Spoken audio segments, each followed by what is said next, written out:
Nous allons maintenant commencer la discussion commune. Je donne la parole à Monsieur Jean-Luc Fugit pour le groupe Ensemble pour la République.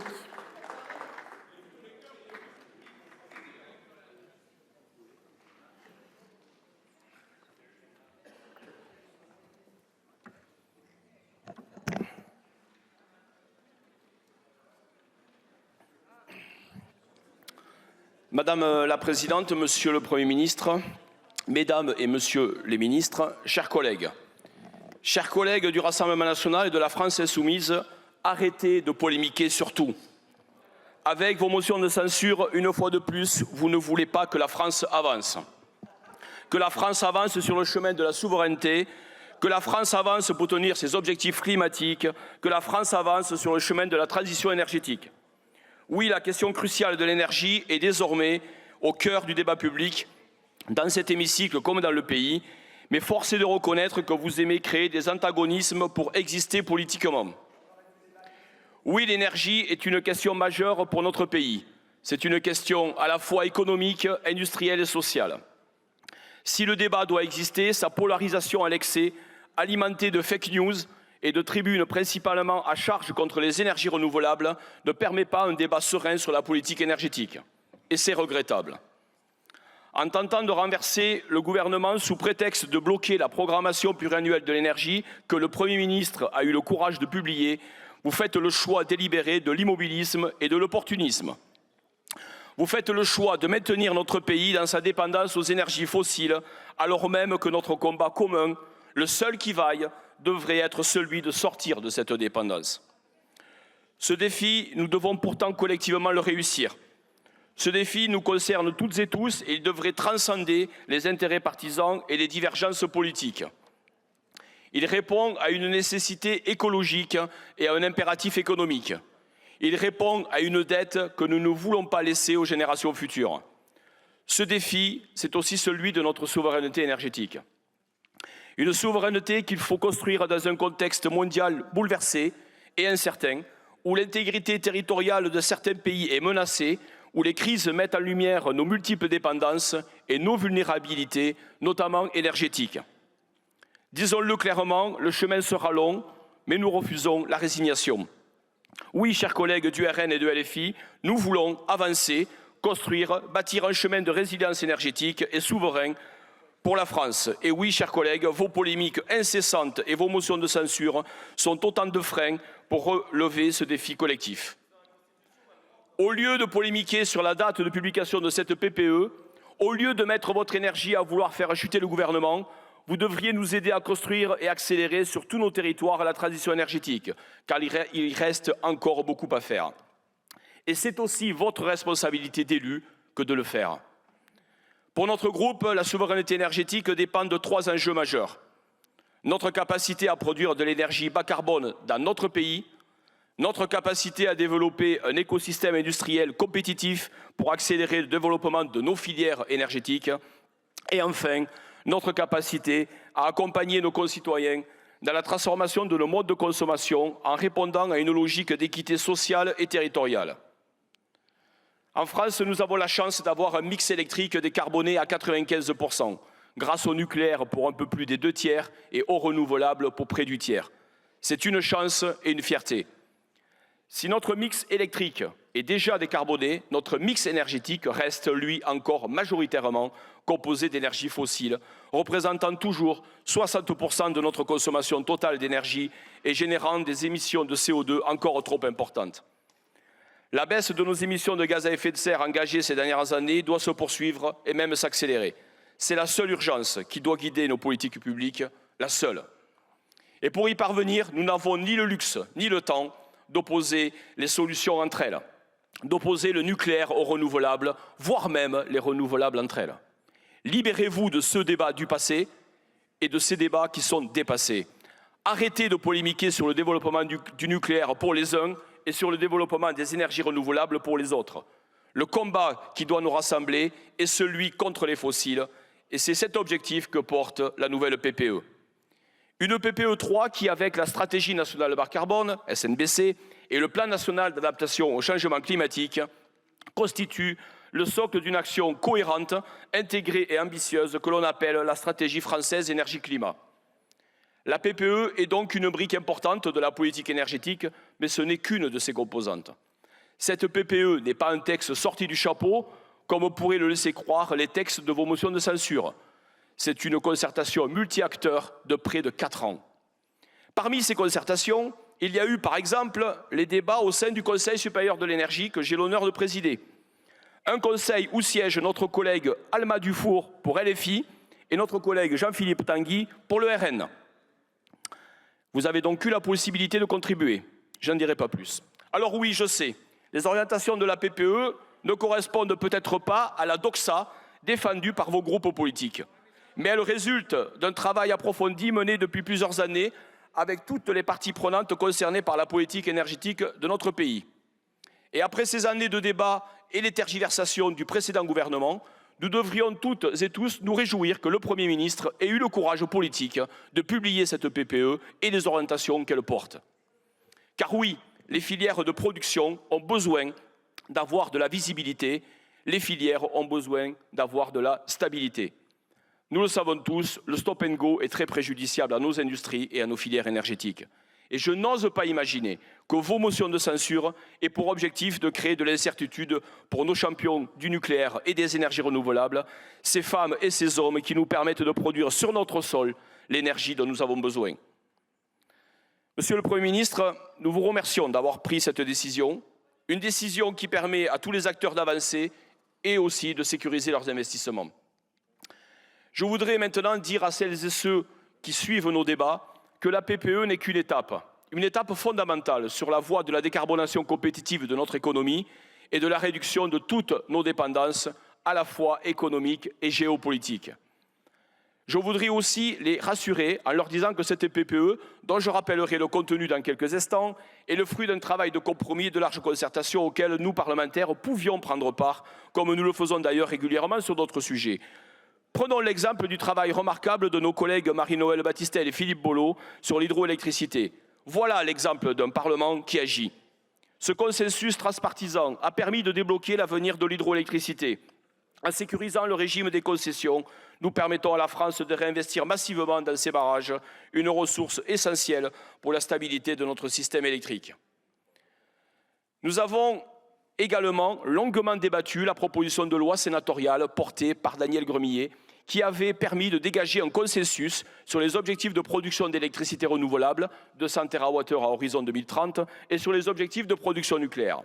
Malheureusement, encore une fois, les caricatures et les postures ont pris le pas sur la rationalité des débats, ne nous permettant pas d'aller à un vote définitif pour adopter ce texte. Chers collègues, nous avons donc débattu de la politique énergétique de la France. Et notre responsabilité politique est désormais de trouver des solutions et de cesser ces polémiques stériles. Pour ce qui est du contenu de la PPE, tant contesté par les extrêmes de cet hémicycle, rappelons les orientations qu'elle porte pour les 10 ans qui viennent. Baisse d'un quart de notre consommation énergétique au total d'ici 2035, car nous n'oublions pas les enjeux de la sobriété énergétique. Relance du nucléaire avec la poursuite du fonctionnement des réacteurs actuels au-delà de 50 ans et le lancement des 6 nouveaux EPR2. Augmentation de 11% de notre capacité de production hydroélectrique. Multiplication par 7 de la puissance de notre parc éolien en mer. Doublement de notre capacité installée d'énergie renouvelable terrestre, photovoltaïque et éolien. Multiplication par 5 de la production de biogaz. Doublement de notre consommation de chaleur et froid renouvelable. La PPE propose donc de tracer une trajectoire crédible pour accélérer notre sortie progressive des fossiles. Aujourd'hui, et ça a été rappelé à plusieurs reprises, notre dépendance aux fossiles nous coûte au bas mot 70 à 80 milliards d'euros par an d'importations versées à des puissances dont les intérêts divergent souvent des nôtres. Prôner la souveraineté comme le fait si souvent le RN, tout en organisant le maintien de notre dépendance aux fossiles étrangers, est une contradiction majeure. Voter ces motions de censure, ce serait choisir de rester vulnérable plutôt que de construire notre indépendance énergétique. C'est totalement irresponsable. Autre conséquence économique majeure, l'attractivité et l'emploi dans nos territoires. Imaginons un instant que le gouvernement n'ait pas publié la PPE 3. Comme nous l'ont dit de nombreux professionnels, cela reviendrait à acter un plan de licenciement massif dans notre pays. Des dizaines de milliers d'emplois menacés, notamment dans les énergies renouvelables, et une perte irréparable de savoir-faire dans les domaines où la France excelle. Dans ma région, par exemple, la région Auvergne-Rhône-Alpes, Ce sont 1700 entreprises et 23 000 emplois qui seraient menacés. 23 000 emplois. Une région qui accueille l'Institut national de l'énergie solaire, centre de recherche et de développement qui fait notre fierté. Car oui, la transition énergétique d'aujourd'hui et de demain peut et doit s'appuyer en France sur un écosystème de recherche et de compétences particulièrement innovants que nous devons soutenir. Eux qui, à l'image de l'IFP Énergie Nouvelle, du CEA ou du CNRS, inventent les solutions de demain. Je voudrais aussi rappeler au Rassemblement national, qui dit bien connaître nos territoires, qu'en milieu rural, de nombreux élus locaux et citoyens sont pleinement engagés dans le développement des énergies renouvelables, lesquelles bénéficient d'une belle image de la part de nos concitoyens et génèrent chaque année 2 milliards d'euros de fiscalité pour nos communes. Les élus locaux nous disent d'ailleurs que dans leur grande majorité, ils se sentent prêts à relever les défis de la transition énergétique. Par ailleurs, une enquête d'opinion conduite en 2025 sur un panel de plus de 10 000 personnes a montré que près des 2/3 des Français soutiennent un mix électrique, nucléaire, énergie renouvelable. Vos motions de censure, l'une contre le développement du nucléaire, l'autre contre le développement des énergies renouvelables, vont donc à contre-courant du souhait majoritaire des acteurs français de l'énergie, des élus locaux et de nos concitoyens. Je voudrais maintenant aborder non plus la question de la production d'énergie, mais celle de sa distribution et de sa consommation. Chers collègues du Rassemblement national, vous affirmez dans le texte de votre motion de censure, je cite, ouvrez les guillemets, la PPE 3 pourrait coûter au moins 300 milliards d'euros. Heureusement, vous le dites au conditionnel, car ce chiffre n'a aucun sens présenté tel que vous le faites. Ce chiffre correspond aux investissements à faire sur les réseaux de transport et de distribution d'électricité sur 15 ans, donc d'ici à 2040, ce qui en réduit la portée annuelle. Ces investissements correspondent d'une part aux travaux de maintenance habituels du réseau électrique français et d'autre part aux adaptations du réseau aux nouveaux usages, aux évolutions du parc de production nucléaire et renouvelable et enfin pour protéger le réseau face aux cybermenaces. L'OPEX a d'ailleurs expliqué tout ceci dans une note publiée au printemps 2025 dont le sénateur écologiste Daniel Salmon et moi-même sommes les auteurs. Je vous invite à en prendre connaissance. Disons maintenant un mot de la consommation, car le débat énergétique ne peut se résumer à ne parler que de production. La volonté de la stratégie énergie-climat de la France étant de produire plus d'énergie décarbonée sur notre sol, pour plus de souveraineté, nous devons favoriser sa consommation tout en gardant l'objectif d'une baisse globale de la consommation d'énergie finale qui pèsera donc sur les énergies fossiles. Dit autrement, produire de l'énergie décarbonée dans le sens que si on la consomme, bien entendu, en revanche, la part d'énergie fossile consommée doit fortement diminuer. Nous le savons, le développement de l'électrification dans les transports, le bâtiment, l'industrie est un levier essentiel pour décarboner massivement nos usages. C'est-à-dire se donner les moyens pour acheter des véhicules électriques, développer les infrastructures de recharge, équiper nos logements avec des pompes à chaleur, raccorder les data centers et électrifier un maximum de process industriels.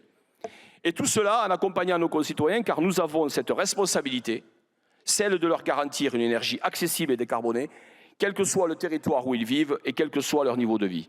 Ce sont les conditions d'une transition socialement juste. Monsieur le Premier ministre, nous profitons de cette tribune pour apporter notre soutien à la démarche que vous avez engagée à publier la PPE 3 et en lançant les travaux autour d'un grand plan d'électrification. Toutefois, notre système énergétique étant un tout, nous pensons qu'au-delà du développement de l'électrification que nous soutenons, la transition énergétique doit aussi reposer sur le développement des énergies renouvelables thermiques telles que les gaz renouvelables ou la chaleur renouvelable. Des sources énergétiques indispensables pour contribuer à décarboner des usages non électrifiables et apporter de la flexibilité au système énergétique. Pour finir, voici quelques pistes de travail sur lesquelles nous sommes prêts à nous engager aux côtés du gouvernement. Il faudra accompagner l'électrification des usages avec des dispositifs plus incitatifs pour les Français. Il faudra, selon nous, aussi développer la flexibilité de l'offre, notamment via les stockages, mais aussi celle de la demande. Il nous semble nécessaire de procéder à un renforcement massif du soutien au réseau de chaleur, qu'il soit urbain ou industriel. C'est un levier de décarbonation d'une efficacité redoutable, encore trop souvent sous-estimé, voire trop souvent méconnu. Nous soutenons aussi la mise en place des certificats de production de biogaz pour massifier la production de biométhane dans nos territoires, en lien avec nos agriculteurs. Nous attendons d'ailleurs du gouvernement qu'il fixe au plus vite une trajectoire post-2028 afin de donner aux acteurs la visibilité indispensable au développement des projets. Enfin, sur les certificats d'économie d'énergie, nous souhaitons un renforcement des contrôles de leur mise en œuvre. Vous l'aurez compris, Monsieur le Premier ministre, notre groupe est prêt à accompagner l'action de votre gouvernement pour bâtir le récit d'une nation souveraine, résiliente et décarbonée. Mais en attendant, nous appelons nos collègues députés à ne pas soutenir ces 2 motions de censure. Je vous remercie. Merci beaucoup, monsieur le député. La parole est à présent à monsieur Karim Benbrahim pour le groupe socialiste pour une durée de 10 minutes.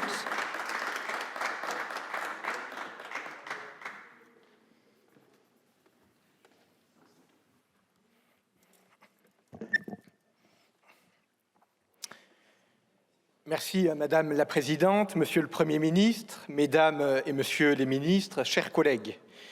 Réussir la transition énergétique, sortir de nos dépendances à des régimes autoritaires, protéger le pouvoir d'achat des Français, renforcer la compétitivité de nos entreprises, voilà des défis vitaux, des défis qui exigent rigueur et ambition, des défis qui appellent une vision de long terme. Mais en matière énergétique, le premier quinquennat d'Emmanuel Macron a été marqué par des revirements à 180 degrés et ces gouvernements successifs ont été incapables de faire adopter une loi de programmation énergétique. Pendant 3 années, industrie de l'énergie, salariés, collectivités locales ont donc attendu la publication d'une programmation pluriannuelle de l'énergie. 3 années de retard avec des conséquences concrètes pour nos emplois et nos objectifs climatiques.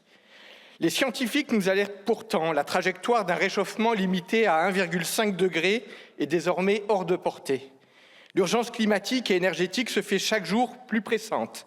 Incendies, tempêtes, inondations, les catastrophes climatiques se succèdent et la situation internationale rappelle que notre souveraineté énergétique est un enjeu crucial. Plus de 10 ans après l'accord de Paris, la France demeure largement en retard sur ses objectifs. Il y a urgence à agir. Mais pendant que notre planète brûle, la motion de censure du Rassemblement national nous appelle à regarder ailleurs. Vous nous avez habitués à des discours dangereux. Aujourd'hui, c'est à notre environnement et à nos souverainetés que vos postures portent atteinte. Vous opposez climat et progrès. Vous instrumentalisez les inquiétudes au lieu de chercher à y apporter des solutions. Vous prétendez défendre le pouvoir d'achat des Français, mais vous êtes opposés à toutes les mesures qui leur auraient permis de réduire leur facture énergétique. Isoler nos logements, nos bâtiments, vous votez contre. En caricaturant les objectifs de sobriété, en refusant l'idée de réduire nos consommations énergétiques, vous voulez ralentir la transition énergétique comme s'il n'y avait pas urgence à agir. En freinant toute incitation à la sortie des énergies fossiles, vous entretenez nos importations d'hydrocarbures. Vous maintenez nos dépendances à des dirigeants autoritaires qui cherchent à nuire à nos propres intérêts.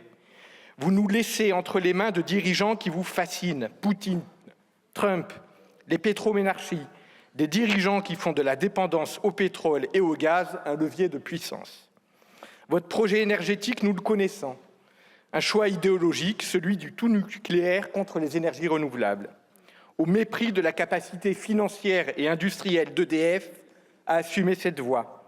Au mépris, encore une fois, de notre souveraineté, vous qui soutenez l'importation de réacteurs étrangers pour accompagner un plan démesuré de relance du nucléaire. Au mépris aussi du pouvoir d'achat des ménages et de la compétitivité des entreprises. Vous êtes enfermés dans l'idée que le nouveau nucléaire serait disponible au même prix que le nucléaire historique déjà amorti.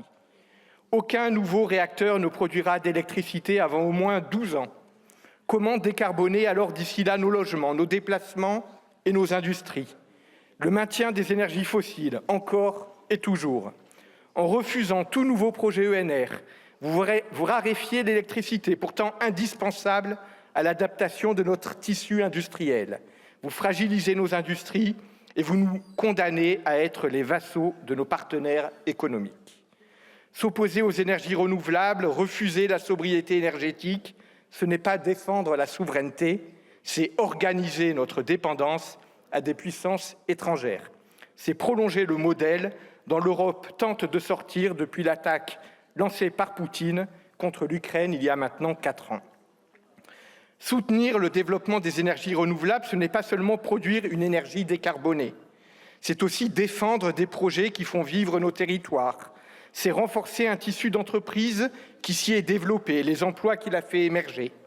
Le 10 février dernier, salariés et entreprises du secteur se sont mobilisés pour rappeler une réalité simple. Sans visibilité, les projets s'arrêtent, les investissements se délocalisent, les emplois disparaissent.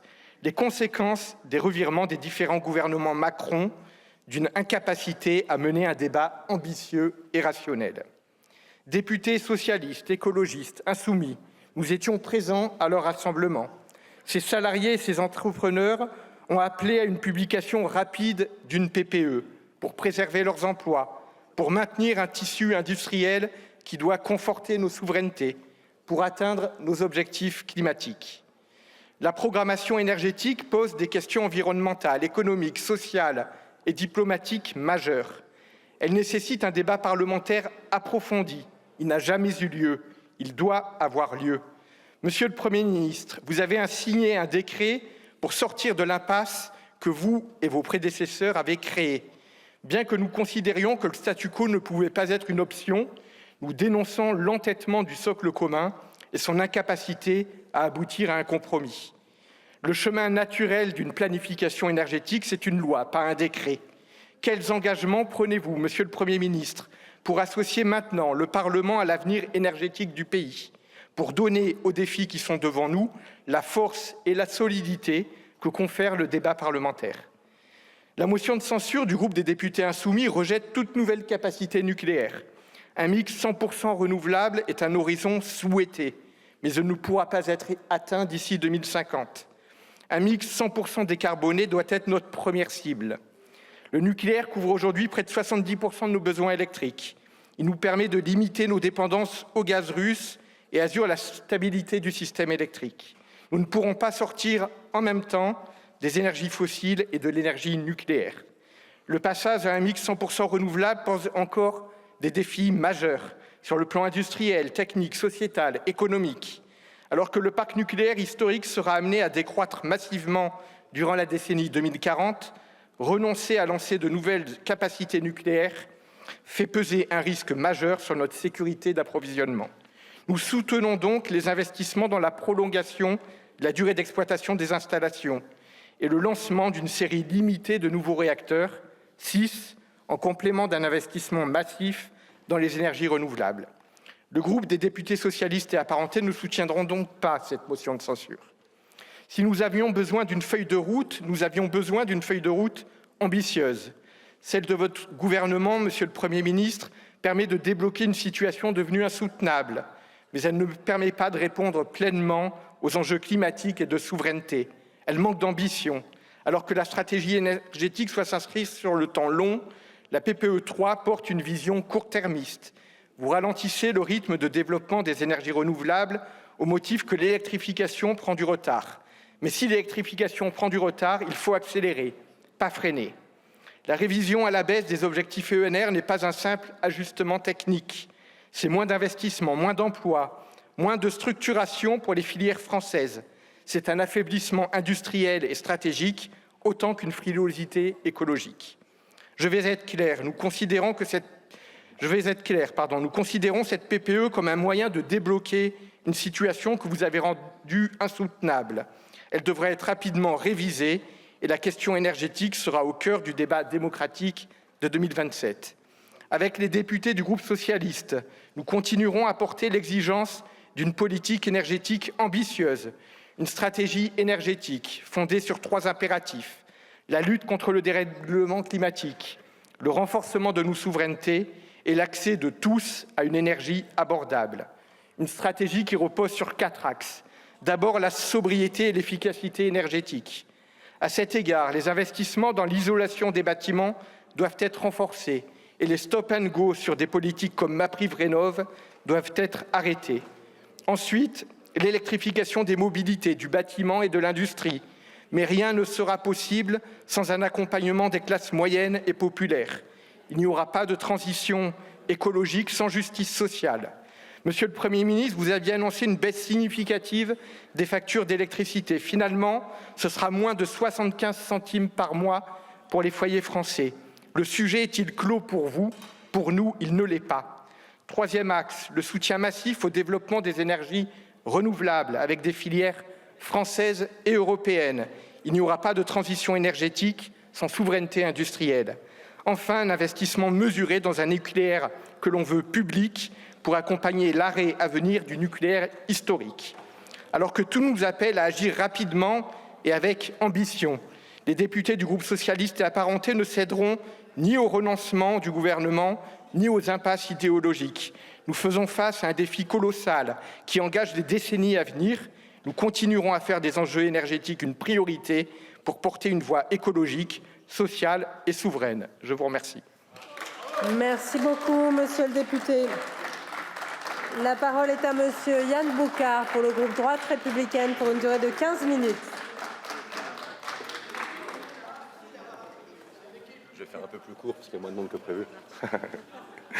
Merci beaucoup, Madame la Présidente, Monsieur le Premier ministre, Mesdames et Messieurs, Madame et Messieurs les ministres, chers collègues. Pour la énième fois, notre Assemblée va être occupée cet après-midi à l'examen d'une motion de censure. Une de plus. Une après-midi entière qui ne sera pas consacrée à des avancées concrètes pour les Français, mais à rejouer une fois encore la même pièce avec toujours les mêmes acteurs.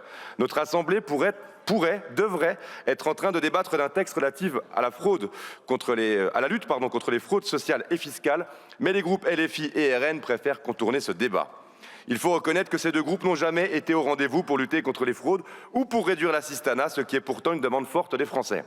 Chers collègues, ne nous y trompons pas. Ce qui se joue aujourd'hui, ce n'est pas un grand débat d'idées sur l'avenir de la nation. Non, c'est un exercice d'affichage, de posture, de calcul que l'on ne connaît maintenant que trop bien.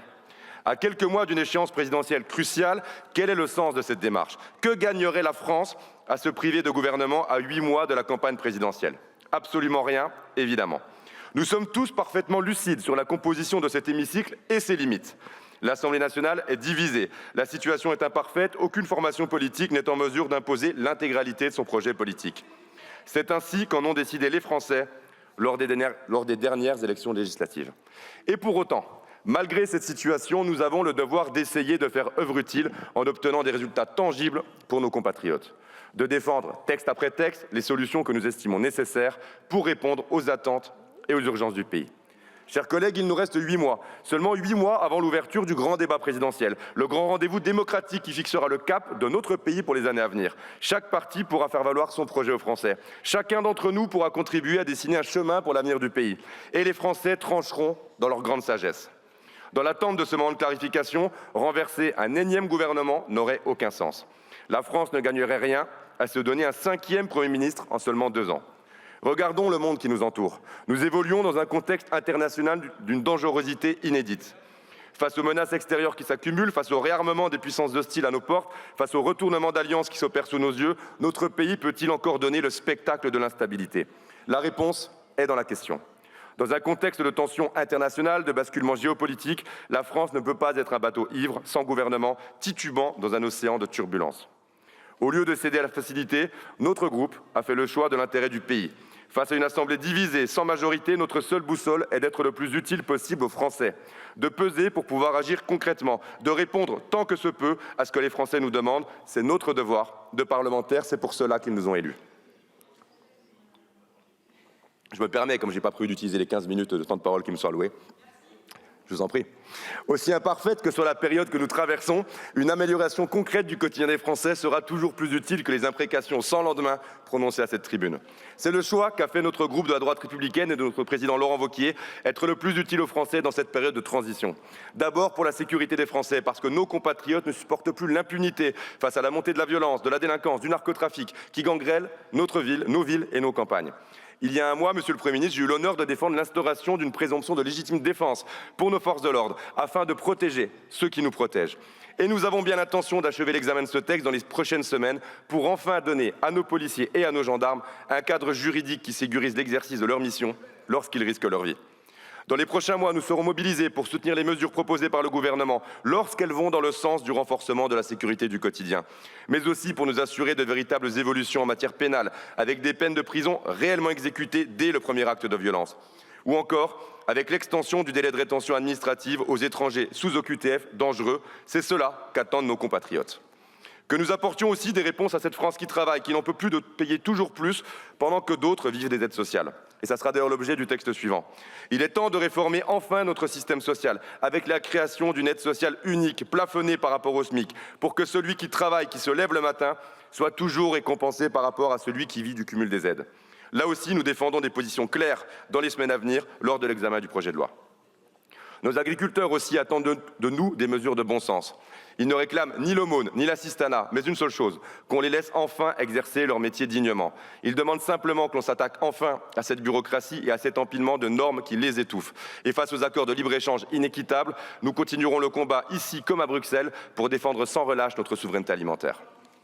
Et puisque les auteurs de ces motions de censure les fondent sur la programmation pluriannuelle de l'énergie prise par décret par Monsieur le Premier ministre, je veux leur dire qu'elle n'est pas parfaite, mais qu'il n'y a pas de raison de la caricaturer comme vous le faites. Vous ne pouvez pas prétendre que l'énergie nucléaire serait la grande absente de cette PPE. Et c'est en tant que député du territoire de Belfort, où l'excellence du savoir-faire des ouvriers terrifortains permet à notre pays de fabriquer les turbines utilisées dans nos centrales nucléaires, mais aussi dans celles de beaucoup de pays, que je veux témoigner. Et Monsieur le ministre de l'Économie et des Finances le sait bien, il était à Belfort chez moi il y a 10 jours. Parce que cette PPE 3 représente 350 millions d'euros d'investissement dans l'usine Arabiel Solutions de Belfort et l'embauche de 600 salariés pour répondre aux besoins supplémentaires en nucléaire qui y sont inscrits. Libre à vous de juger que ce n'est pas suffisant, que d'autres investissements seraient trop importants, mais la description qui est faite de cette programmation pluriannuelle de l'énergie par certains est caricaturale, voire mensongère. Notre mix énergétique est essentiel. Nous avons besoin de nucléaire et de renouvelables. Mais s'agissant du renouvelable, Monsieur le Premier ministre, il nous faut une vraie stratégie. Installer des énergies efficaces et utiles là où notre pays en a besoin. Et je sais que Jean-Luc Bourgeot, mon collègue, porte ce combat activement en commission des affaires économiques. Aussi, je le redis, dans seulement 8 mois, s'ouvrira le débat décisif pour l'avenir du pays. Le moment solennel où les Français trancheront nos grands choix stratégiques. Ce n'est pas ce soir, à l'issue d'une motion de censure. C'est à l'élection présidentielle en avril prochain. Alors pourquoi vouloir renverser un énième gouvernement? Quelle utilité? À qui profiterait cette manœuvre? À l'extrême gauche de cet hémicycle qui cherche par tous les moyens à enfoncer notre pays dans la crise institutionnelle. À la France insoumise qui parie une fois encore sur le désordre. Oh, je parle de la France insoumise, même pas de vous pour une fois, vous voyez? Mais ça viendra, Madame Pochon, je vous promets. À la France insoumise qui parie une fois encore sur le désordre, la conflictualité, l'outrance, persuadée que le chaos ouvrira la voie à une révolution populaire. Nous avons la responsabilité de faire obstacle à cette extrême gauche qui constitue aujourd'hui, plus que jamais, une grave menace politique pour la République. Mais elle profite également à l'extrême droite de cet hémicycle, qui veut bloquer le pays par tous les moyens avant la présidentielle, espérant en tirer les bénéfices, quitte à mêler systématiquement leur vote avec la France insoumise, malgré leurs grandes déclarations d'intention sur les plateaux de télévision. Monsieur le Premier ministre, la droite républicaine, elle, ne mêlera jamais ses voix à l'extrême gauche. Notre devoir est que les mois à venir permettent de faire œuvre utile avant la grande clarification démocratique. La France n'a plus de temps à perdre dans des manœuvres politiciennes sans finalité. Apportons ce minimum de stabilité avant cette indispensable respiration démocratique, avant ce grand rendez-vous présidentiel de l'année prochaine.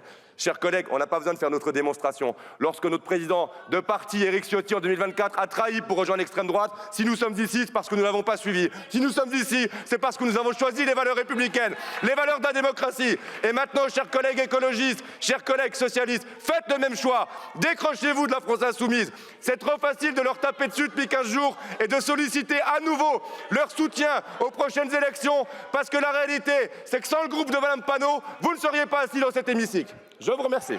Merci beaucoup, monsieur le député. Merci beaucoup. La parole est à présent à Madame Julie Lernouz pour le groupe écologiste et social pour 10 minutes.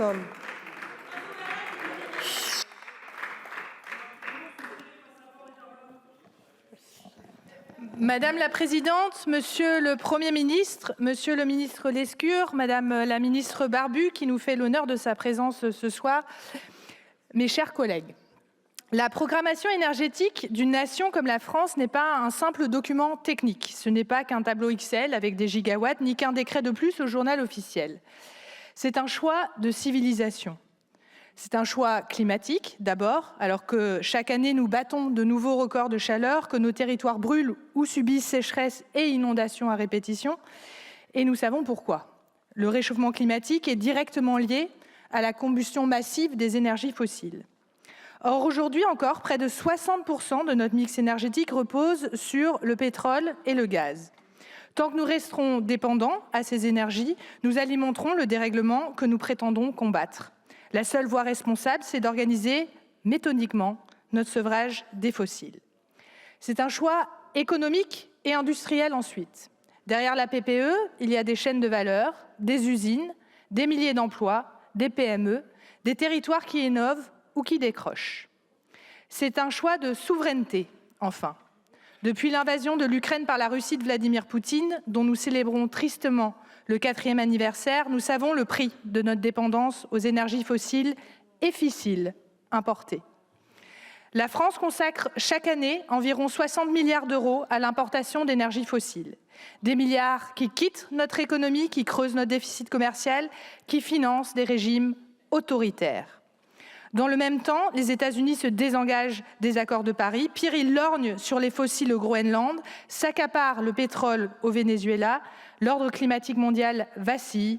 L'énergie est bel et bien au cœur des conflits géopolitiques actuels et à venir. Et oui, je le répète, la manière dont nous projetons notre modèle énergétique, dont nous le planifions, est bien d'ordre civilisationnel. En 2022, nous étions suspendus au bilan de RTE. Aurions-nous assez d'électricité pour passer l'hiver? La moitié de notre parc nucléaire était à l'arrêt. Le conflit en Ukraine mettait en péril notre approvisionnement en gaz fossile. Les prix flambaient. Nous craignions, à juste titre, de manquer d'énergie pour nous chauffer, nous déplacer, faire tourner nos boulangeries. Le ministre Le Maire se dotait d'un col roulé pour prôner la sobriété contrainte et forcée. Nous installions des terminaux méthaniers pour importer du gaz de schiste américain. Nous votions une loi pour augmenter les quotas de CO2 à relâcher dans notre atmosphère. Et nous faisions des courbettes à M. Pouyanné pour faire baisser les prix à la pompe afin de remplir nos réservoirs. La main sur le cœur, nous nous sommes placés aux côtés des Ukrainiens, tout en continuant de verser collectivement en Europe plus de 200 milliards d'euros à la Russie depuis le début de la guerre, via nos importations de pétrole, de gaz et de charbon. Ce qui aurait dû marquer un tournant pour accélérer nos politiques publiques de soutien à la décarbonation et sortir des fossiles a au contraire été totalement abandonné. Les aides à la rénovation ont été changées, suspendues, coupées. Le fonds chaleur s'est vu raboter, l'ADEME a failli être supprimé, le fonds vert diminué, le train concurrencé, le leasing social des véhicules électriques abrogé, l'électrification des transports arrêtée. Nous aurions pu prendre les devants, parer à la crise, à l'urgence et en tirer les leçons qui s'imposent. Oui, il y a une urgence à se sevrer des fossiles. Oui, il y a une urgence à miser structurellement sur la sobriété et l'efficacité énergétique. Et chaque personne ici qui a sérieusement étudié la question énergétique le sait. Quel que soit notre avis sur le nucléaire, d'ici 15 à 20 ans, aucune nouvelle centrale nucléaire ne verra le jour dans notre pays. Et dans tous les scénarios, il nous faudra des énergies renouvelables. Tout ceci est plus bénéfique socialement, économiquement et financièrement. Le pire est que nous savons le faire, encore faut-il le vouloir.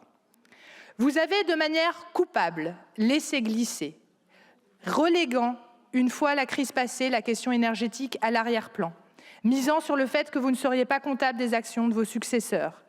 Surtout, vous en avez fait une monnaie d'échange avec l'extrême droite climato-sceptique. Vous n'avez pas engagé une loi de programmation énergie-climat qui aurait pu, face à ces constats clairs et partagés, tracer un véritable cap sensé.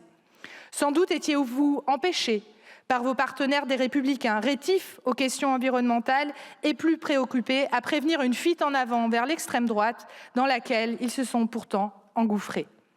Sans doute avez-vous de plus en plus de mal à tenir un semblant d'unité quand le groupe politique d'Édouard Philippe propose ici, dans cette Assemblée, des moratoires sur les énergies renouvelables ou épouse les propositions de loi de l'extrême droite sur l'interdiction de louer des passoires énergétiques.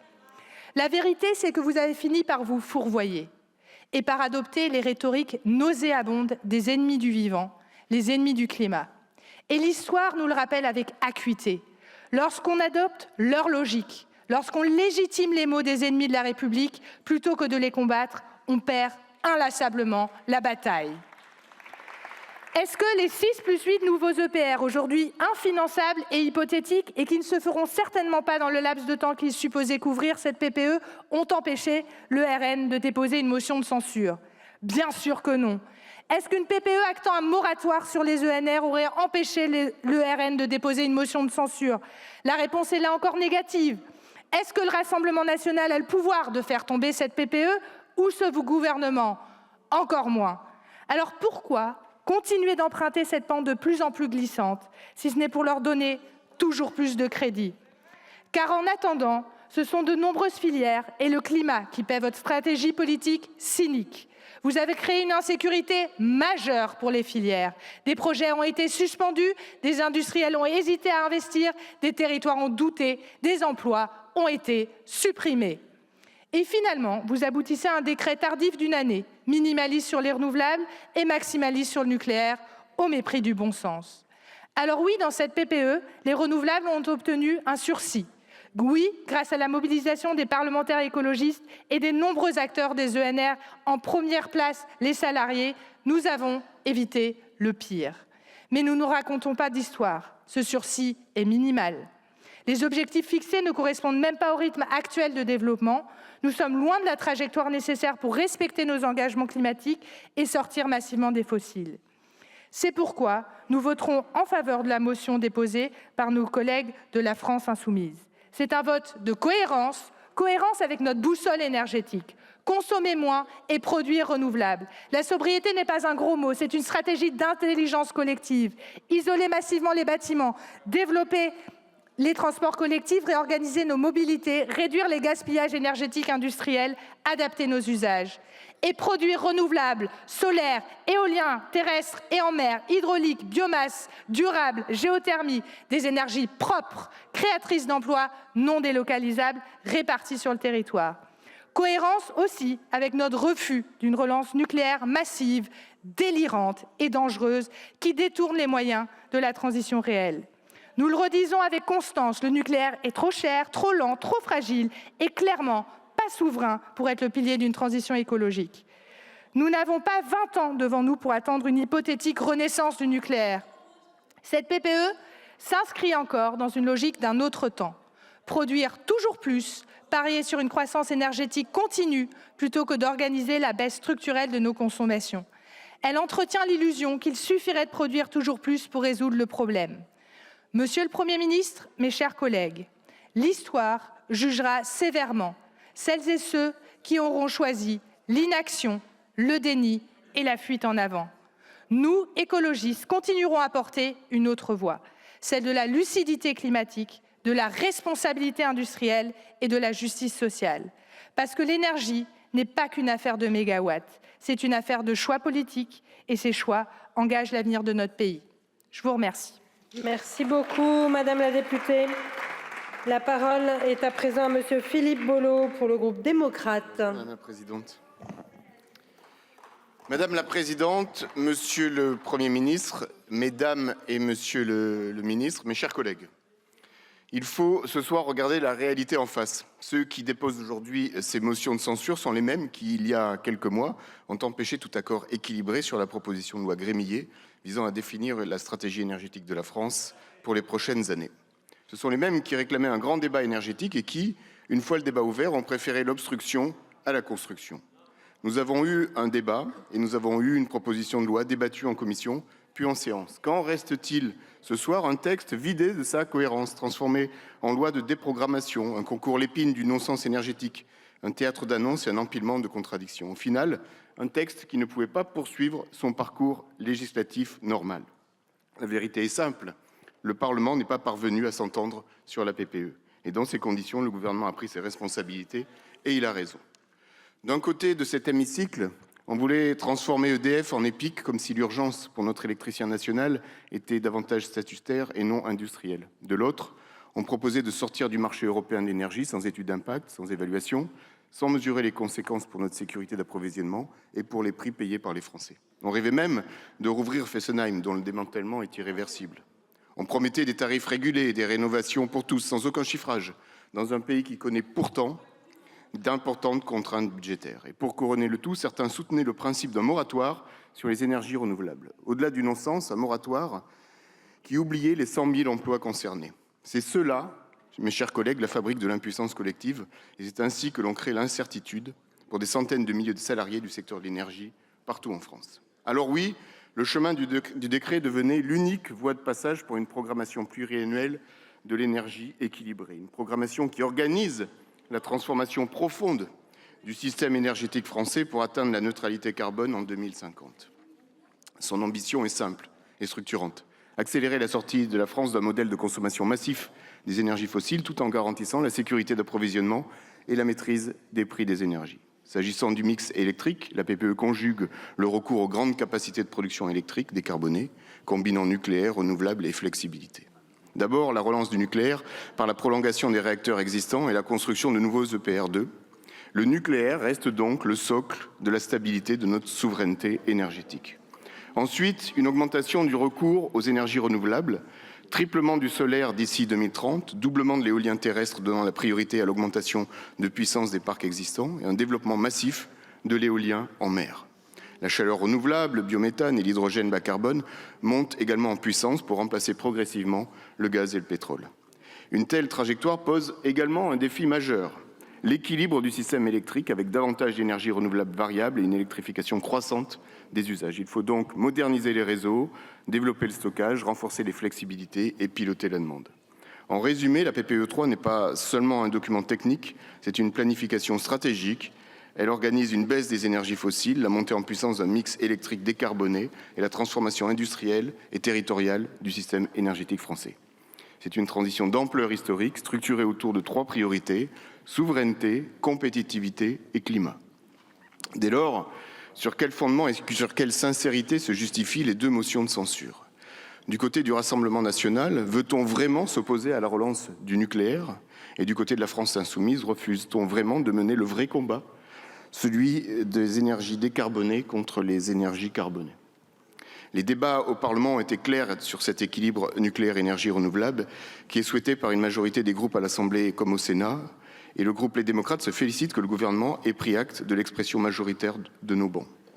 Avec cette motion de censure, quel message adressez-vous aux ménages et aux entreprises pour qui le nucléaire garantit une électricité disponible en quantité suffisante et à un prix abordable?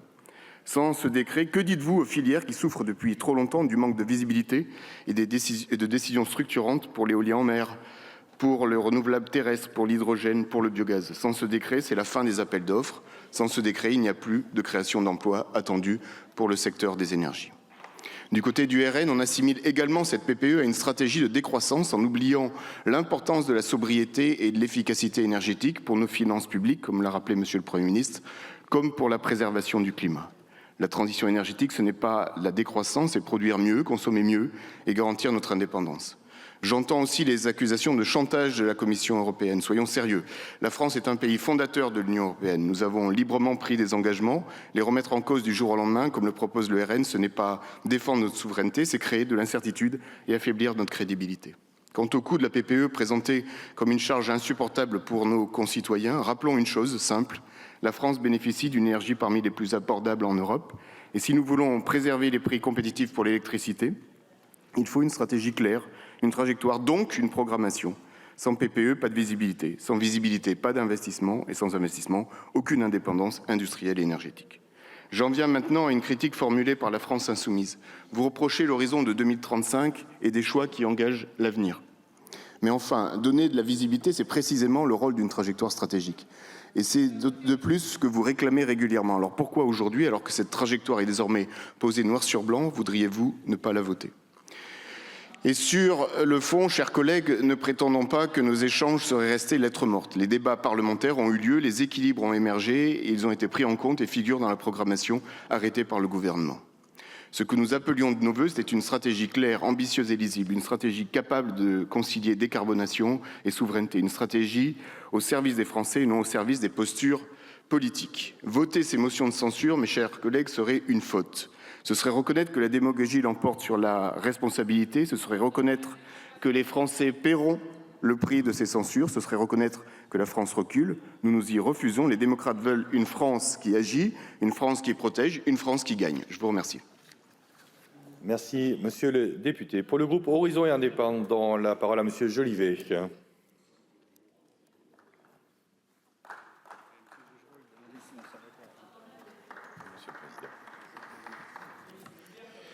Monsieur le Président, Monsieur le Premier ministre, Madame la Ministre, Monsieur le Ministre, mes chers collègues, 2 motions de censure déposées sur la programmation pluriannuelle de l'énergie, 2 motions pluriannuelles de l'énergie et motions de censure adossées différentes, mais en réalité une même conséquence politique.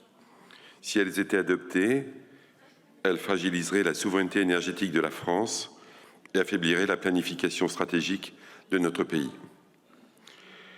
Depuis l'agression russe contre l'Ukraine et l'invasion à grande échelle en 2022, l'énergie est redevenue un enjeu central de souveraineté nationale, comme si nous avions été dopés par la paix en pensant que l'énergie serait toujours là.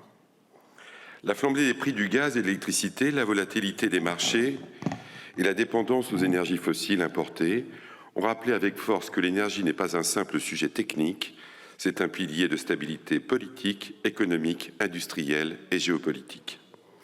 Face à ce choc énergétique majeur, l'État a dû mobiliser des moyens exceptionnels pour protéger les ménages, les entreprises et les collectivités contre la flambée des prix. Le Premier ministre rappelait que cela avait coûté 75 milliards à la France. Cet effort public massif a permis d'amortir la crise énergétique et d'éviter un choc économique et social encore plus brutal. Cette séquence récente doit éclairer notre débat. Un pays qui ne planifie pas son énergie subit les crises. Un pays qui planifie son énergie renforce sa souveraineté. C'est précisément la fonction de la programmation pluriannuelle de l'énergie. La PPE constitue l'outil central de pilotage de la politique énergétique française, prévu par la loi et fixé par décret, afin de définir les priorités énergétiques de notre pays sur une trajectoire de 10 années. La PPE couvre donc 2 périodes, 2025-2030 et 2031-2035, et vient actualiser donc la trajectoire énergétique nationale dans un contexte d'incertitude programmatique et géopolitique particulièrement marqué. Il convient de rappeler un fait institutionnel majeur avec précision. La programmation pluriannuelle de l'énergie relève par construction juridique du pouvoir réglementaire. Elle est fixée par décret conformément au cadre prévu par la loi. Sur ce point, il n'y a donc ni anomalie juridique, ni passage en force. En revanche, une exigence légale distincte doit être clairement posée. La loi relative à l'énergie et au climat prévoyait l'adoption d'une loi de programmation destinée à fixer un cadre stratégique global dans lequel devait s'inscrire la PPE. Or, à ce jour, une loi de programmation énergie-climat n'a pas été adoptée, alors même que la précédente programmation devait être révisée au plus tard en 2025. Nous le disons aussi avec clarté, nous regrettons l'absence d'une telle loi qui aurait pu apporter une assise juridique plus solide, une légitimité politique renforcée et un débat pleinement à la hauteur d'un enjeu de souveraineté énergétique. Cette situation traduit une fragilité de méthode. Nous devons l'assumer, mais aussi le signaler. Pour autant, et c'est le sens de notre responsabilité, la France ne pouvait pas rester sans cap dans un contexte international instable. L'absence d'une nouvelle PPE aurait signifié concrètement vide stratégique, incertitude accrue pour les filières industrielles, manque de visibilité pour les investisseurs, les énergéticiens et les territoires. Entre une programmation perfectible et un vide juridique et un vide énergétique, le choix de la souveraineté énergétique et de la stabilité française a été choisi par le gouvernement. Sur le fond, la PPE 3 repose sur une orientation structurante, accroître la production d'énergie décarbonée, réduire la dépendance aux énergies fossiles importées, dans une logique explicite de souveraineté énergétique et de sécurité des approvisionnements. Elle prévoit notamment la relance du nucléaire, l'accélération du développement de l'éolien en mer, la poursuite maîtrisée du solaire et de l'éolien terrestre, la relance des investissements hydroélectriques ainsi que le développement des filières bas carbone non électriques. Elle s'accompagne également d'un plan d'électrification des usages dans l'industrie, le bâtiment, la mobilité et le numérique, afin de réduire structurellement la dépendance aux énergies fossiles importées et de renforcer notre souveraineté. La trajectoire retenue s'inscrit dans une logique de mix énergétique équilibré, associant nucléaire, renouvelable, filière bas carbone, sans opposition idéologique entre les sources d'énergie, mais avec une priorité claire, garantir une énergie décarbonée accessible et compétitive pour les ménages comme pour les entreprises. La PPE 3 a par ailleurs été élaborée en tenant compte des données techniques du système électrique et des projections à moyen et long terme qui mettent en évidence une évolution des besoins énergétiques et une transformation progressive du mix de production. Ce n'est pas une fausse idée, qui aurait été créé dans la tête du gouvernement. Beaucoup y ont travaillé. Cette approche traduit une volonté de pilotage réaliste fondée sur des contraintes physiques du système énergétique et non sur des postures théoriques et idéologiques. Toutefois, il convient également d'être lucide sur un point de méthode. La PPE3 intègre une clause de revoyure en 2027 destinée à permettre son adaptation de trajectoire et des objectifs face aux besoins énergétiques réellement constatés du pays. Sur leur principe, l'adaptabilité peut se comprendre dans un contexte énergétique incertain, mais politiquement et stratégiquement, cette clause traduit aussi les incertitudes ayant entouré l'élaboration de la programmation et de la fragilité du calendrier. Une programmation énergétique censée structurer 10 années ne peut pas être révisée l'année qui suit son adoption. Cela pose donc une question de lisibilité pour les filières industrielles qu'il faudra lever pour les investisseurs et pour l'ensemble des acteurs énergétiques engagés. Nous le disons donc avec responsabilité, la clause de revoyure ne doit pas devenir un facteur d'instabilité. S'agissant des motions de censure, leurs critiques diffèrent dans leur formulation, mais convergent dans leurs effets. L'une conteste la légitimité de l'outil réglementaire et des reculs du nucléaire, l'autre contexte les choix de trajectoire énergétique retenus avec une absence de recours suffisant aux énergies alternatives. Mais dans les deux cas, la conséquence concrète serait identique, retarder la planification énergétique, fragiliser les investissements industriels, gérer les incertitudes réglementaires, affaiblir la crédibilité énergétique de la France. Or, l'énergie est un secteur de temps long, structuré par des décisions industrielles, technologiques et financières qui engagent la nation pour plusieurs décennies. L'instabilité politique a un coût direct en matière de souveraineté, de compétitivité et d'attractivité économique. Il ne faudrait pas que ces motions de censure soient adoptées. Censurer aujourd'hui sur la PPE enverrait un signal d'imprévisibilité aux industriels de l'énergie, aux investisseurs, aux collectivités territoriales, à l'ensemble des filières stratégiques engagées dans la transition énergétique et également aux Français. Un tel signal serait en contradiction avec l'exigence de réindustrialisation portée par le ministre de l'Économie, parce que sans énergie, il n'est pas facile d'installer des industriels qui souhaitent avoir un prix maîtrisé dans ce domaine. Dans un contexte international marqué par des tensions géopolitiques, la volatilité des marchés énergétiques, la compétition industrielle et mondiale, la souveraineté énergétique n'est pas une option, c'est une nécessité stratégique et une ardente obligation. Le groupe Horizon Indépendant considère que ces deux motions de censure, malgré leurs divergences politiques, conduiraient concrètement à fragiliser notre pays, et c'est la raison pour laquelle nous ne les voterons pas. Nous avons aussi, et nous sommes convaincus, que le développement des usages électriques est la solution pour mettre fin aux énergies fossiles, et nous n'oublions pas par ailleurs que lorsque nous allons à la pompe pour faire le plein de nos véhicules, nous avons 8 chances sur 10 d'avoir recours et d'utiliser un pétrole détenu par des pays qui nous attaquent sur nos valeurs dans notre pays, alors que nous portons ces valeurs dans le monde. Nous souhaitons que, au contraire, restaurer et accroître la puissance de la France soit un objectif pour notre pays. Nous soutenons et nous ne voterons pas ces motions de censure. Merci, monsieur le député. Pour le groupe Liberté, Indépendants, Outre-mer et Territoires, la parole à monsieur Joël Bruno.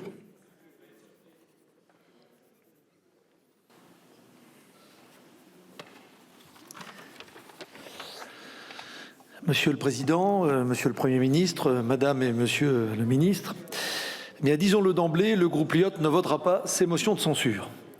Alors d'abord parce que si elles portent sur la politique énergétique du gouvernement et de notre pays par voie de conséquence, elles sont surtout une occasion, il faut bien le dire, pour ajouter un peu plus de désordre au fonctionnement de notre Assemblée qui vraiment n'en a pas besoin. Ensuite, parce que si l'on peut regretter que sur un sujet aussi important, le gouvernement agisse par décret plutôt que par la loi, même si, encore une fois, c'est ainsi que les choses étaient prévues, il faut bien reconnaître que déterminer une politique cohérente devient une gageure quand notre hémicycle se transforme, comme on l'a vu à l'occasion de l'examen de la PPL Grémillet, en un match de ping-pong où les postures des tenants du tout renouvelable répondent aux postures des tout nucléaires. Oui, il fallait que la France ait une programmation en matière de production d'énergie, et c'est bien ainsi. Pour autant, je veux cependant alerter le gouvernement sur un certain nombre de points essentiels à mon sens. Premier point, en matière d'énergie, contrairement à la règle générale, l'offre ne suffit pas à créer la demande. La consommation d'électricité est notoirement inférieure à notre production, ça a été dit. 540 TWh produits contre 450 consommés, soit un écart correspondant à la consommation de la Belgique quand même. Alors, dans un système interconnecté au plan européen, on peut certes exporter, mais encore faut-il que ce soit au moment où les prix de l'électricité ne sont pas inférieurs au prix de revient, voire à prix négatif. Il est donc urgent que la France se dote d'un vrai plan d'électrification qui permette réellement de décarboner nos usages, industriels comme domestiques. Car l'objectif qui nous réunit tous, je crois, est bien de diminuer la part des énergies fossiles qui représentent encore 60% de l'énergie consommée en France. Or, mes chers collègues, il ne suffira pas pour cela de produire plus d'électricité, d'autant que les prix de cette énergie fossile, on peut le regretter, mais en tous les cas, le gaz notamment, sont relativement faibles. Dans l'idéal, cette PPE3 aurait peut-être dû être publiée en même temps qu'un plan d'électrification massif, mais j'ai bien compris que c'était peut-être l'affaire de quelques jours. Second point, il était important effectivement de redonner des perspectives aux différentes filières, nucléaire, éolien, photovoltaïque. Certes, mais nous ne nous payons pas de mots. Si nos appels d'offres ne prévoient pas clairement des clauses réservant une part des investissements aux fabricants français et européens, ce seront essentiellement les usines chinoises qui fabriqueront les panneaux et les éoliennes, surtout les panneaux photovoltaïques. On ne développera pas une filière face à la surproduction chinoise subventionnée qui ne demande qu'à se déverser en Europe. Troisième point, on peut rappeler, sans pour autant, je crois, être anti-renouvelable, que l'intermittence est un problème, à la fois pour la stabilité des prix et celle du réseau. Pour éviter de compenser les prix négatifs aux opérateurs de renouvelables, en particulier de photovoltaïque en milieu de journée, comme pour assurer une stabilité du réseau de transport de l'électricité, il faut absolument, à mon sens, impliquer ces opérateurs en leur demandant d'assumer soit des périodes d'effacement ou de prévoir du stockage. En aucun cas, le TURP, qui représente le tiers de la facture acquittée par chaque consommateur d'électricité, ne doit assumer seul les coûts liés à l'intermittence. Quatrième point, la France a cette spécificité en Europe d'assurer la stabilité de son réseau en modulant la production nucléaire en fonction de la production de renouvelables. Alors nos voisins, eux, le font avec des centrales thermiques au gaz, ce qui est techniquement beaucoup plus simple, mais sans doute moins bon pour la planète. Le rapport d'EDF sur cette modulation, qui de fait effectivement a toujours été pratiqué, démontre qu'il existe sans doute une certaine limite à cette modulation. Non pas que cela pourrait remettre en cause la sûreté de nos réacteurs, mais en revanche implique des coûts supplémentaires de maintenance des installations secondaires. Il faut donc que nous soyons attentifs à cette question si nous voulons garder l'avantage compétitif que représente notre parc nucléaire ancien et financé par nos parents et grands-parents. Cinquième et dernier point, le gouvernement a raison de prévoir une clause de revoyure en fonction de l'avancée de l'électrification du pays qui, je me répète, et même si on en parle trop peu à mon sens, est en définitive la vraie priorité si nous voulons à la fois décarboner, gagner en souveraineté et moins déséquilibrer notre balance commerciale. Merci de votre attention. Merci, monsieur le député. Pour le groupe Gauche démocrate et républicaine, la parole à monsieur Julien Brugerolles.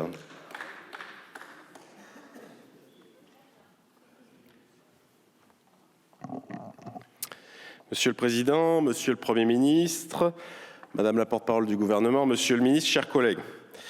Alors qu'il était en campagne, le Président de la République avait exprimé le vœu de faire de la France le premier grand pays à sortir des énergies fossiles. Il entendait faire reposer la politique énergétique sur deux piliers, sobriété et efficacité énergétique d'une part, production d'énergie décarbonée d'autre part, avec le développement des énergies renouvelables, mais aussi la relance du nucléaire, dans un revirement tardif mais salutaire. Cette stratégie devait être déclinée dans une loi de programmation pluriannuelle de l'énergie. Attendue en juillet 2023, espérée tout au long de l'année 2024, cette loi n'est jamais venue et au printemps 2025, le gouvernement annonçait finalement son souhait de passer par décret. Cet atterrissage laborieux, après 3 années de tergiversation, ne saurait masquer l'indigence et la fragilité de cette programmation pluriannuelle de l'énergie. On le comprend vite à sa lecture, c'est un texte placé dans la salle d'attente du rendez-vous présidentiel qui n'ose pas fixer les grandes priorités énergétiques du pays. Elle pèche d'abord par son manque de crédibilité. Faute de véritable stratégie d'investissement et d'engagement sur des soutiens publics et budgétaires qui n'apparaissent nulle part, difficile de faire croire à la baisse prévue du recours aux énergies fossiles. Votre feuille de route affiche ainsi un objectif ambitieux de réduction de la part du pétrole et du gaz fossile dans l'énergie consommée en France de 60% à 40% en 2030. Mais comment tenir un tel objectif en seulement 4 ans au regard de la faiblesse des politiques publiques que vous portez ?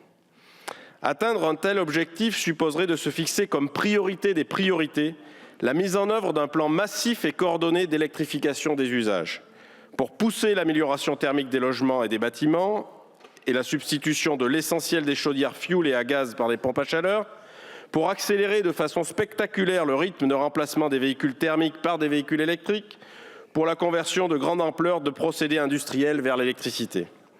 Or, le budget pour 2026 traduit et trahit une orientation contradictoire. Baisse des moyens de MaPrimeRénov', du fonds vélo, du fonds vert, désengagement de l'État des dispositifs d'aide à l'électrification des véhicules, absence d'une grande ambition de développement du transport ferroviaire et des transports collectifs, réduction des moyens alloués aux collectivités territoriales qui sont aujourd'hui en première ligne dans le financement de la transition écologique et énergétique.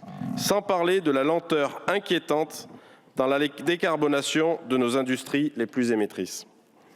Sans combler ces retards considérables pris en matière d'électrification des usages, non seulement nous n'atteindrons pas nos objectifs de décarbonation, mais nous nous condamnons à demeurer durablement dans une situation de surcapacité de production électrique. De fait, à l'horizon 2030, ce sont précisément ces surcapacités qui pourraient se traduire par une hausse du coût de notre système électrique. Sans politique extrêmement volontariste d'électrification, le cadre fixé par la PPE conduira à une hausse des coûts fixes avec le soutien aux renouvelables, le renforcement des infrastructures de réseau et avec les investissements dans le nucléaire, tandis que la base de consommation électrique ne progressera pas suffisamment. Ces coûts finiront inévitablement par être reportés sur les consommateurs, soit par les tarifs, soit par les taxes et prélèvements indirects, avec le risque de renchérir les prix de l'électricité face au pétrole et au gaz dans des usages pourtant prioritaires pour la décarbonation, notamment pour le transport et le chauffage. Nous devons échapper à ce dangereux cercle vicieux qui freinerait l'électrification, aggraverait encore la surcapacité. Nous en sommes convaincus, cela ne peut se faire sans une planification rigoureuse et robuste et sans des moyens budgétaires renouvelés. De la même façon, pour les usagers les plus fragiles, là où il faudrait des engagements massifs, pérennes et lisibles, nous en restons à des mesures décousues et insuffisantes qui continuent de condamner des millions de ménages modestes à la précarité énergétique et à la précarité dans la mobilité. En plus de la décarbonation totale de notre secteur de l'énergie en amont, tenir l'engagement de neutralité carbone en 2025 impose de mener les transformations en profondeur de tous nos grands secteurs économiques, tout en se fixant dans le même temps des objectifs de réindustrialisation et de réduction des dépendances liées à nos importations qui représentent, je le rappelle, 55% de notre empreinte carbone. Or, cette PPE3 ne s'adosse pas à un plan de soutien en faveur de la formation, de la recherche et du développement de nouvelles technologies. Les parties du texte qui y sont consacrées se bornent à des estimations et à une vision descriptive, sans jamais en venir aux engagements de l'État. Le nucléaire de 4e génération, par exemple, avec les réacteurs à neutrons rapides, n'est pas abordé, semble-t-il remis à un prochain Conseil de politique nucléaire, tout comme la construction d'une véritable coopération au sein des différentes filières industrielles. Je note par ailleurs que votre texte prévoit une mobilisation sans précédent de la biomasse, avec une multiplication par 6 de la production de biométhane d'ici 2035 et par 2 des biocarburants. C'est une projection au mieux insincère, au pire dangereuse, notamment pour notre agriculture et notre souveraineté alimentaire. Il nous paraît en effet indispensable de questionner notre capacité à mobiliser la biomasse, plutôt que d'entretenir des illusions pour certains acteurs économiques. Nous demandons que soit définie une hiérarchisation beaucoup plus stricte des usages, compatible avec les ressources réelles mobilisables, sans affecter les capacités de stockage de carbone dans nos sols agricoles et de production agricole à long terme, tout en assurant le maintien du puits de carbone forestier. Ce devrait être tout le sens d'une nouvelle stratégie de mobilisation de la biomasse qui n'a jamais été revue depuis 2018. Enfin, Monsieur le Premier ministre, si notre souveraineté énergétique doit se construire sur une planification solide et partagée, adossée aux besoins énergétiques que nous anticipons, elle doit aussi garantir à tous les usagers l'accès à une énergie décarbonée à des tarifs accessibles, que ce soit pour les ménages modestes comme pour nos entreprises, nos artisanales, nos PME et nos collectivités. Pour y parvenir, nous ne pouvons rester indéfiniment prisonniers d'un faux système concurrentiel qui entretient des rentes plutôt que de servir l'intérêt général. Si nous voulons protéger les usagers, les consommateurs, en évitant l'écueil des difficultés de pilotage de la production et de désoptimisation du système électrique, Il faut sortir des logiques nuisibles et coûteuses entretenues par l'ouverture du marché de l'énergie. Monsieur le Premier ministre, vous avez abondamment cité tout à l'heure l'efficacité et la lucidité du plan Messmer. Permettez-moi, à quelques semaines de l'anniversaire des 80 ans de la grande loi du 8 avril 1946 de nationalisation de l'électricité et du gaz, portée par le ministre communiste Marcel Paul, permettez-moi, moi aussi, d'en souligner l'efficacité et la lucidité. Il serait peut-être grand temps de porter cette même ambition pour refonder un service public unifié de l'énergie, basé sur une grande entreprise intégrée de l'électricité et du gaz, et le monopole public de la production, de la distribution et de la commercialisation. Vous l'aurez compris, c'est parce que nous considérons qu'il est temps de remettre l'intérêt général au cœur de la politique énergétique que nous critiquons à la fois votre méthode et les insuffisances flagrantes de cette PPE.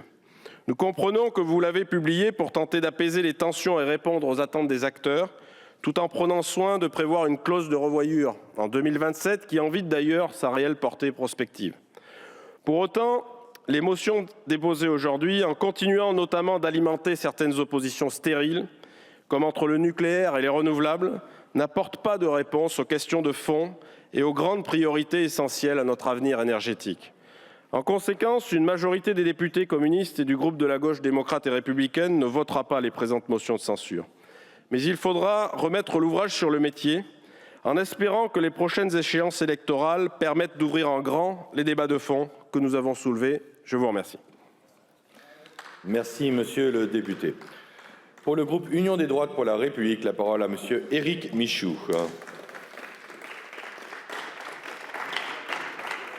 Merci, Président.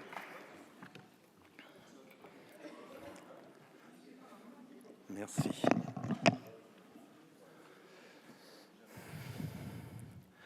Monsieur le Président, Monsieur le Premier ministre, Mesdames et Messieurs les ministres, mes chers collègues, dans un silence parfait, assourdissant, glacial, la planification énergétique de la France, dite PPE 3, a été décrétée. Pourtant, elle engage la France, notre grand pays, pour 10 ans et pour presque 300 milliards d'euros. Un simple décret, pas une loi, pas un vote du Parlement, pas un référendum, un gouvernement sans majorité, sans appui populaire, à bout de souffle, a choisi de contourner le Parlement pour engager le pays sur une trajectoire lourde, longue et irréversible. Vous transformez notre Assemblée en un théâtre d'ombre. Vous abîmez notre démocratie. Vous méprisez, vous abandonnez les Français. La résignation est partout, dans tous vos discours, dans toutes vos idées, dans toutes vos décisions. Et cette fin de règne est interminable, laborieuse. Désormais, c'est la technocratie qui gouverne. Tout est plié d'avance. Sic transit gloria mundi. Ainsi passe la gloire du monde. Mais nous refusons votre culture du mépris. Mépris de la vérité, mépris des institutions et surtout mépris des Français. Ils ne sont pas des moutons, contrairement aux propos de M. Macron. Tout d'abord, vous nous avez menti sur la méthode. Vous avez volontairement laissé traîner les débats pour nous sortir un 49.3 déguisé. Un 49.3 de bazar, un 49.3 de carnaval. Ça tombe bien, c'est le carnaval de Nice. Vous choisissez de bâillonner l'Assemblée.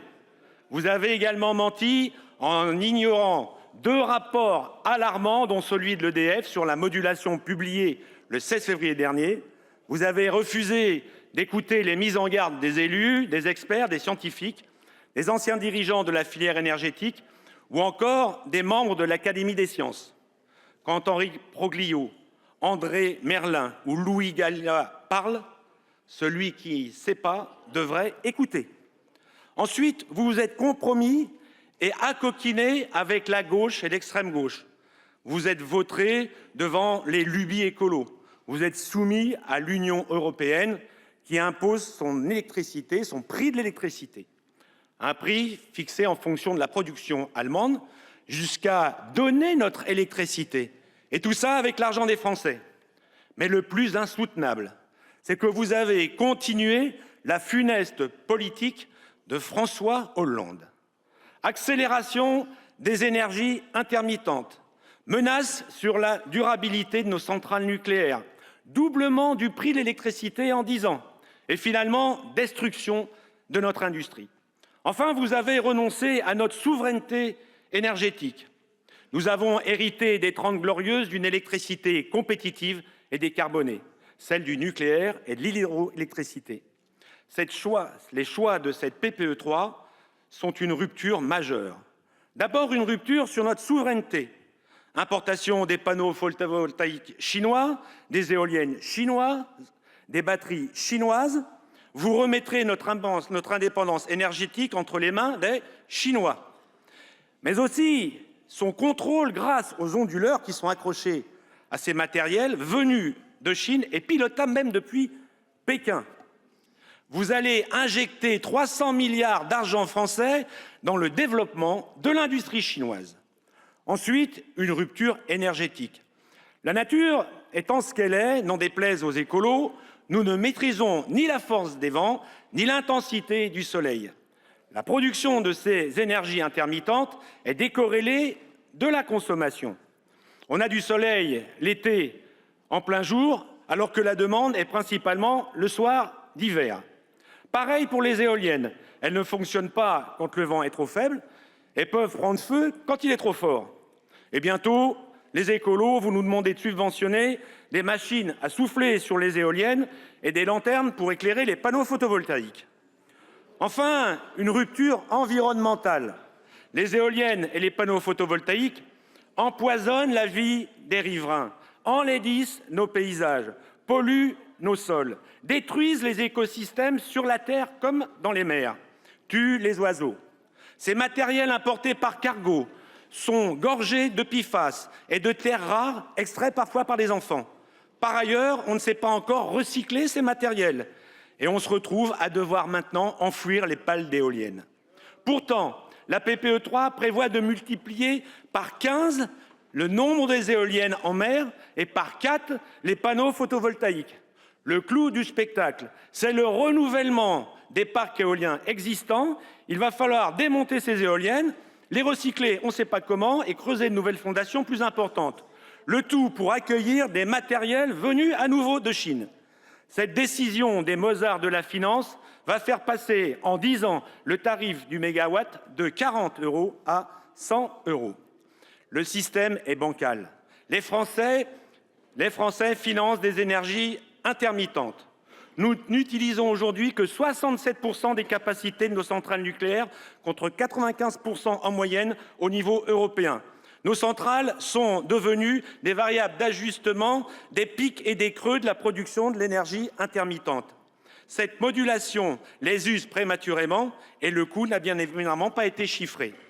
Plutôt que d'envoyer 300 milliards vers l'industrie chinoise, nous devrions flécher vers l'industrie nucléaire et hydroélectrique française, source d'emplois, de richesses et de souveraineté.